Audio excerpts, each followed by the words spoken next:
আজকে খুবই মজা করে কাঁঠালের বিচি দিয়ে একটা শুটকির তরকারি রান্না করব। তো আসসালামু আলাইকুম সবাইকে, কেমন আছেন সবাই? আশা করি সবাই অনেক ভালো আছেন।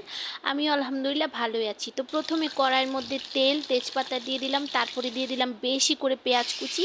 পেঁয়াজটাকে একটু ভেজে তারপর দিয়ে দেবো থেতো করা রসুন। রসুনটাকে আমি একটু থেতো করে নিয়েছি।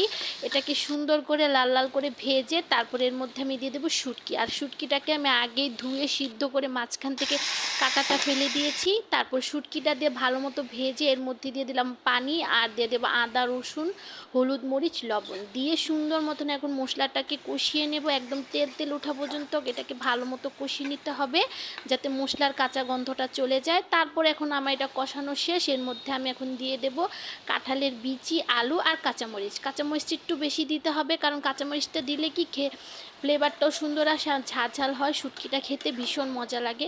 তো এটাকে এখন সুন্দর মতো কষিয়ে নেব। এই যে আমার এটা কষানো হয়ে গেছে, এখন এর মধ্যে আমি দিয়ে দেবো পরিমাণ মতো পানি, মানে সিদ্ধ হওয়ার জন্য অল্প করে পানি দেবো, বেশি দেবো না, কারণ এটাকে আমি ভাজা ভাজা করব তেলের মধ্যে।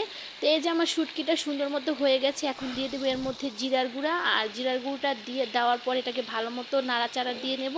আর এই যে আমার শুটকিটা এখন পুরোপুরি রেডি। তো আমার শুটকিটা কেমন হচ্ছে সবাই অবশ্যই জানাবেন কমেন্টে। কাঁঠালের বিচি দিয়ে এরকম শুটকি রান্না করে খাবেন, খেতে ভীষণ মজা লাগে। তো কেমন হচ্ছে সবাই অবশ্যই জানাবেন। ধন্যবাদ।